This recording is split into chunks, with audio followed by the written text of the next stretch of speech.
El doctor André Benavides, abogado constitucionalista. ¿Cómo está, doctor Benavides? Qué gusto saludarle en los tiempos. Buenos días, bienvenido, feliz año. Estamos en un conflicto armado interno con estado de excepción, con intervenciones en los centros de rehabilitación social del país y la gente, bueno, con actividades algunas a medias, como el caso de las actividades educativas, por ejemplo, negocios que tienen que cerrar más temprano, actividades económicas como el turismo con graves impactos. En fin, una situación bastante complicada la que estamos atravesando y la gente se pregunta cuánto tiempo más vamos a tener que seguir así. Constitucionalmente, ¿cuánto tiempo puede extenderse este conflicto armado interno con este decreto emitido por el presidente de la República? El estado de excepción está planificado para 2 meses, pero entiendo que se puede extender. Desde el punto de vista constitucional, ¿cuál es su análisis? Buenos días, bienvenido. Le saludamos a Alexis Moncayo, quien le habla a Licenia Espinel. Buenos días, estimada Licenia, un cordial saludo para usted, para Alexis y por supuesto para toda la ciudadanía que nos escucha a través de Radio Pichincha. El presidente de la República ha emitido 2 decretos ejecutivos, el 110 y el 111, en el cual se ha dispuesto el estado de excepción. El primero por una conmoción interna y el segundo debido a este tipo de hechos que se dieron hace algunos días, el de declarar el conflicto armado interno o como le conocen como un conflicto armado no internacional. En ese sentido, dentro del articulado de estos decretos de estado de excepción, la temporalidad que se le ha dado ha sido de 60 días, que es justamente lo que te permite el 166 de la Constitución. Pero la Constitución también te dice que tú puedes ampliar este decreto hasta 30 días adicionales. Entonces, diríamos que eventualmente este decreto de estado de excepción podría durar 90 días o 3 meses. La gran pregunta aquí es, ¿qué pasa después del día 90? Ujú. ¿Ya se habrán solucionado los problemas de inseguridad, los problemas de terrorismo y todo lo que tiene que ver con estos GDOs? Porque el momento que ya se acaba el estado de excepción, las fuerzas militares tienen que ir a los cuarteles. Ya no pueden estar ni en las calles, ni en las plazas, ni en los centros de rehabilitación social. Entonces, esa es una preocupación que tiene la ciudadanía. Y por otro lado, creo que también es necesario indicar que una cuestión que eventualmente se podría, en este caso, probar, es plantear un nuevo decreto de estado de excepción con otros fundamentos, pero que se mantenga la causal de conflicto armado interno. Más o menos como lo que pasó con el COVID-19, pero eso sería algo riesgoso que se podría caer en la Corte Constitucional. Yo más bien, por lo que me decanto, es que se debería, en este caso, hacer coincidir el referéndum ratificatorio que tuvo como objetivo establecer la complementariedad de Fuerzas Armadas con Policía Nacional en temas de seguridad Ujú. ciudadana en los días que ya se está acabando el estado de excepción. Ujú. Caso contrario, estamos perdiendo una actividad potente, un arma potente, como es el uso de las Fuerzas Armadas para poder contener estos grupos delincuenciales. Pero aquí tenemos otro ingrediente adicional, porque aquí también hay que mirarlo de cara a las actividades políticas, y esto tiene que ver con la consulta popular, Ujú. porque el presidente de la República quiere hacer coincidir el referéndum ratificatorio de la reforma parcial de Policía Nacional y Fuerzas Armadas con los 2 paquetes de consulta popular.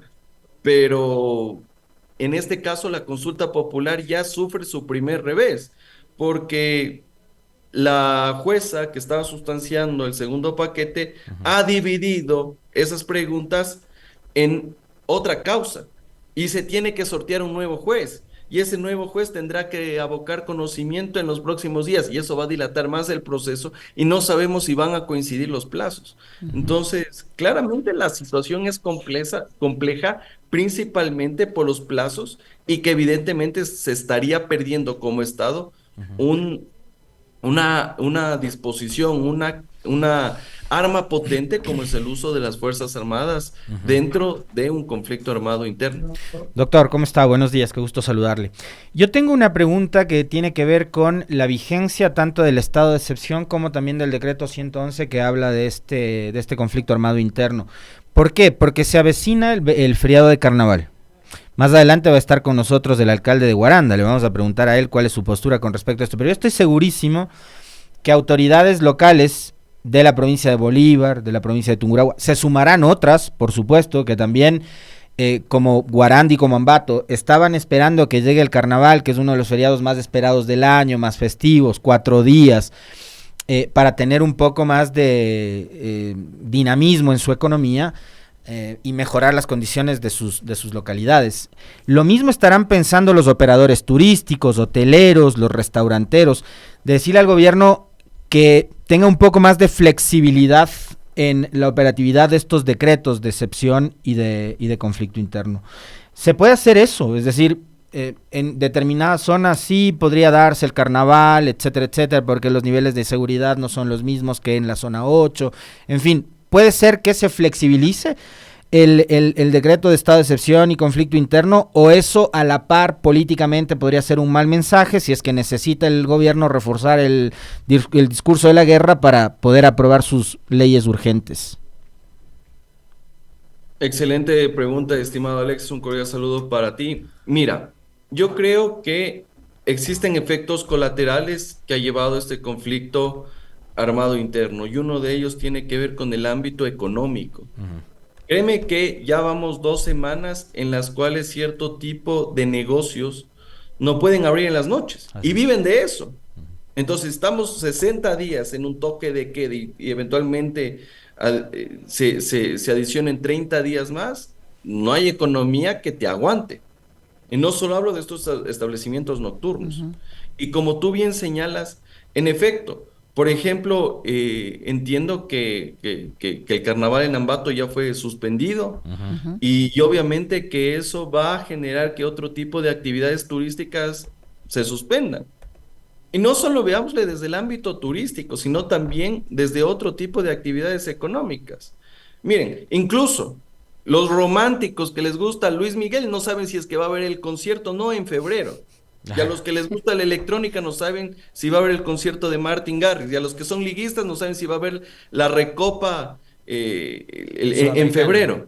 Entonces, claro, son cuestiones que también han afectado la situación, la forma de vivir de los ecuatorianos. Pero ya en el ámbito jurídico, más allá de estos ejemplos puntuales, el presidente de la República sí puede modular las medidas que ha adoptado en el ámbito tanto temporal, territorial, como el alcance que puedan tener estas. Por ejemplo, no se compadece para mí el estado de excepción en provincias como Galápagos, donde prácticamente no ha ocurrido, afortunadamente, ninguno de estos tipos de hechos, más allá de que por ahí ciertas autoridades tienen camaretas donde no pueden.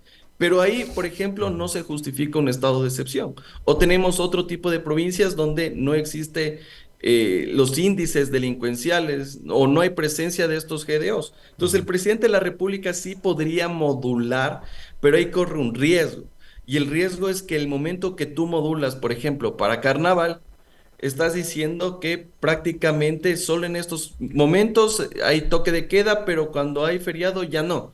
Y la Corte Constitucional te va a decir, oye, ya no tiene justificación que mantengamos el estado de excepción. Entonces, habría que ver finalmente cuál es la decisión que tome en su momento la Corte Constitucional respecto del estado de excepción, porque yo creo que sí va a hacer algún tipo de observación en lo que tiene que ver con la temporalidad, territorialidad y principalmente de algunas medidas. Y también aspectos como el que si son o no son estos delincuentes, grupos no estatales beligerantes, que es otra discusión.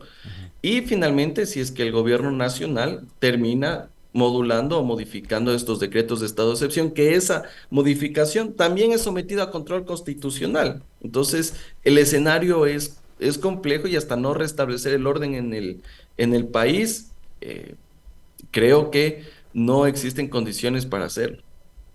Doctor Benavides, sobre el tema del conflicto armado interno, ¿qué significa este reconocimiento a estas organizaciones delictivas como terroristas y como grupos beligerantes? Hay abogados que indican que esto nos va a traer consecuencias a nivel internacional. ¿Cómo se entiende esta parte? A ver, yo creo que en la desesperación del Ejecutivo por contener la situación que se dio ese día martes, prepararon el decreto de estado de excepción de manera muy rápida y hay algunos conceptos que son bastante delicados al momento de emplearlos en un decreto de estado de excepción de estas características de un conflicto armado interno.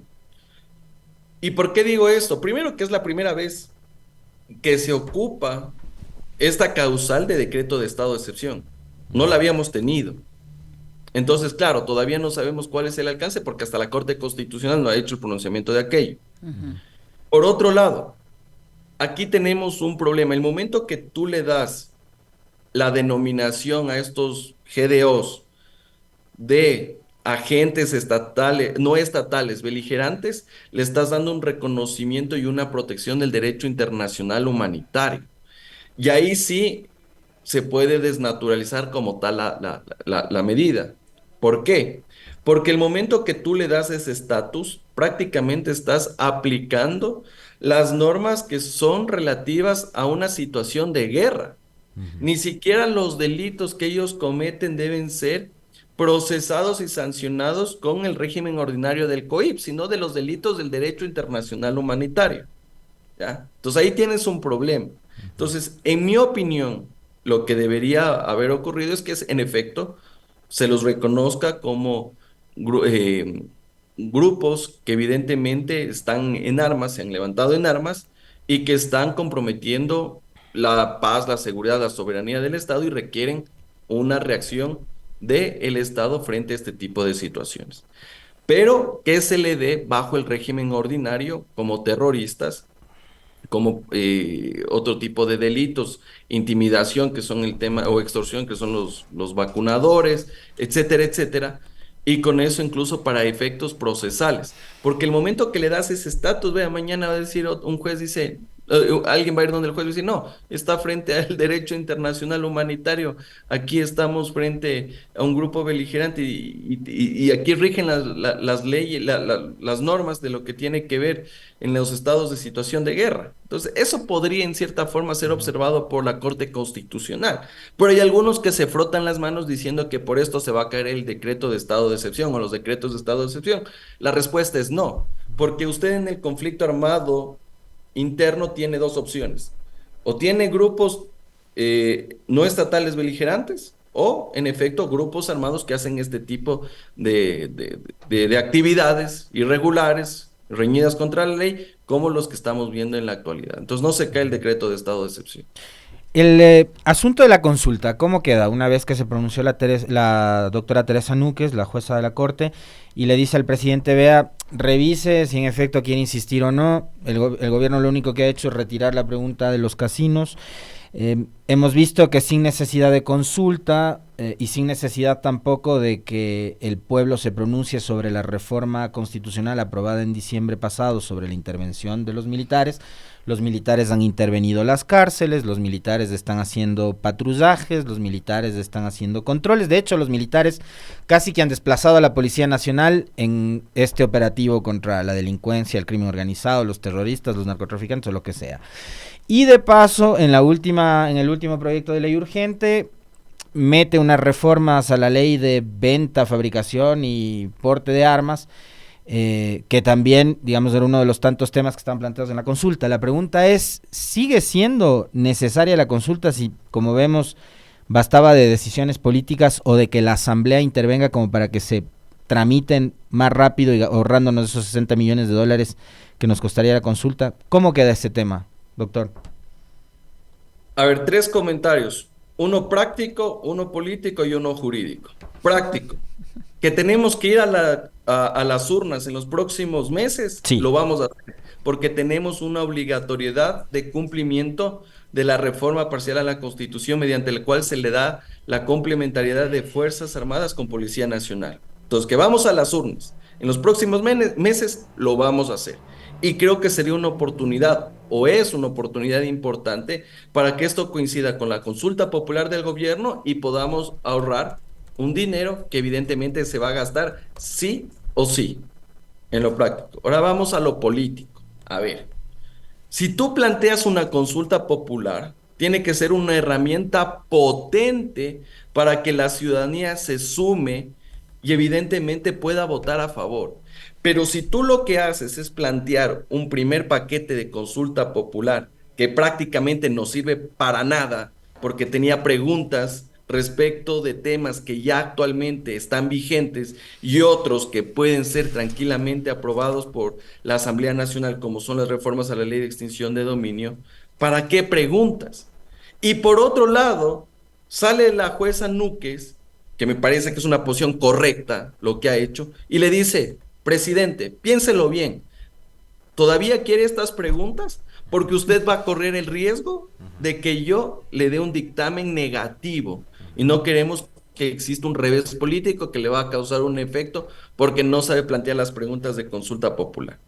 Y finalmente lo que hacen es sacar la pregunta 11, que tiene que ver con los casinos, y que capaz era la única que cumplía con los requisitos de una pregunta de consulta popular de plebiscito. Pero que era la única que no tenía respaldo popular en las encuestas y que podía haberle generado unos efectos políticos negativos al presidente Noboa. O sea, podía por insistir en el tema de los casinos, quizás él mismo poner en riesgo su propia consulta. Así es, y eso ya vamos a analizar en el ámbito político. Entonces, en efecto, se da esta situación. Y ahora, ¿qué es lo que pasa? Presentas este primer paquete, recibiste el cuestionamiento de la academia, del foro jurídico, de la ciudadanía, y tratando de salvar los muebles, presentas un segundo paquete de preguntas de consulta popular, que ya tiene más condumio. Pero ahí obviamente se atomiza la consulta popular porque el pueblo ya no sabe qué mismo se le está preguntando. Dices 10 preguntas, después planteas 9 más, después quitas una y finalmente van a presentar fuera de la Corte Constitucional un paquete de preguntas, pero no ha sido ese día, sino que iba a ser 2 días después, solo ha sido para la foto. Entonces, ¿a qué mismo jugamos? Y ahora ya en el ámbito jurídico, la Corte Constitucional te dice, mira, ya planteaste este segundo paquete, perfecto, tiene más condumio, pero haz las cosas bien, porque la Corte Constitucional ya en dictámenes ha dicho, mira, la vía de reforma constitucional y el control que hacemos es este. Si tú vas a hacer un tema de plebiscito, es por este otro lado. Pero el gobierno mezcla los dos temas. ¿Y qué es lo que pasó ayer? Que tuvieron que dividir el segundo paquete respecto de las preguntas 3, 5 y 8 para que otro juez conozca la causa. Es decir, doctor, que ahora vamos a tener que esperar 3 dictámenes de la Corte Constitucional, el de la jueza Teresa Núquez, el de la jueza Carla Andrade y de la jueza Carmen Corral. Ni siquiera son 3, son 4. ¿Por qué? Yeah. Porque la reforma constitucional tiene 2. Uno el de vía, si es que en efecto es enmienda, y el otro el que tiene que ver con las preguntas propiamente dichas. Entonces, si pasa el primer filtro, que esas propuestas son enmienda, va el segundo paso que viene a ser ya las preguntas como tal. Entonces necesitamos 4 dictámenes para llegar ahí. Entonces, evidentemente esto ya va a dilatar más el proceso porque se tiene que sortear un nuevo juez que presente su proyecto de dictamen y después se pronuncia en la Corte Constitucional. Recordemos que recién el 16 de enero, la jueza Núquez aboca conocimiento del primer paquete hace 3 días. Entonces tendrán que pasar 2 o 3 semanas más para el aboco conocimiento del siguiente paquete. Y yo no sé si esto vaya a coincidir con el referéndum ratificatorio de lo que tiene que ver con complementariedad de Fuerzas Armadas con Policía Nacional. Y es justamente porque los deberes no se hacen bien y después dicen que uno es enemigo del pueblo, que es enemigo del gobierno. No, si no hacen las cosas bien hay que decirlas para que no se den este tipo de situaciones. Como por ejemplo lo sucedido, y esta es una última pregunta porque se nos acaba el tiempo, doctor, con respecto del último proyecto económico urgente enviado, de la incautación de los bienes obtenidos ilícitamente, la extinción de dominio y la fabricación de armas. La unidad de técnica legislativa ha dicho que no hay unidad en la materia y que no es económico urgente, que esos además son proyectos de ley que deberían ser tramitados por la Comisión de Justicia. ¿Actuó bien la unidad de técnica legislativa? La unidad de técnica legislativa, estimado Alexis, baila al son que le toque. Así de simple. En algunos casos, yo he visto proyectos de ley que son una vergüenza y han mandado un dictamen, un informe que cumple con todos los requisitos. Y otros proyectos de ley que son impecables, pero que pueden golpear políticamente a ciertos legisladores, asambleístas, proyecto político, en cambio dicen que no sirve para nada. Así que yo en realidad el informe de la Unidad Técnica Legislativa, primero que no es vinculante, y segundo que la Unidad de Técnica Legislativa baila al son que le toca. Y por otro lado yo digo, por último, ya, es un proyecto de ley que va a ser tramitado en las diferentes, en la comisión que le corresponde y después en el pleno. Ahí se puede mejorar, se puede arreglar aquello. Pero aquí también es importante tomar en cuenta los tiempos políticos. Porque claro, algunos dicen, mira, ¿para qué presentas una consulta popular sobre temas de ley de extinción de dominio si puedes tramitarla en la Asamblea Nacional? Claro, es que va a reformar una ley que ya existe. ¿Para qué necesitamos Entonces, ¿para ley qué económica necesitamos consulta? urgente? Pero el momento que la Asamblea Nacional le bloquea, le estás dando la justificación al gobierno de que sí necesita consulta popular, porque ni siquiera te quieren calificar el proyecto de ley. Y ya vemos que se ha suspendido una vez la sesión y ayer se la volvió a suspender la sesión del CAL porque aparentemente no existen votos para calificar. Así es. Entonces, aquí más allá de la postura jurídica que podemos tener respecto de esta normativa, evidentemente aquí existe un trasfondo político. Por un lado, presidente que a todas luces quiere ver cómo pasa el tema de la extinción de dominio, haciendo incluso maromas, y por otro lado, ciertos sectores políticos que creen que no cumple con los requisitos constitucionales y legales para ser calificado.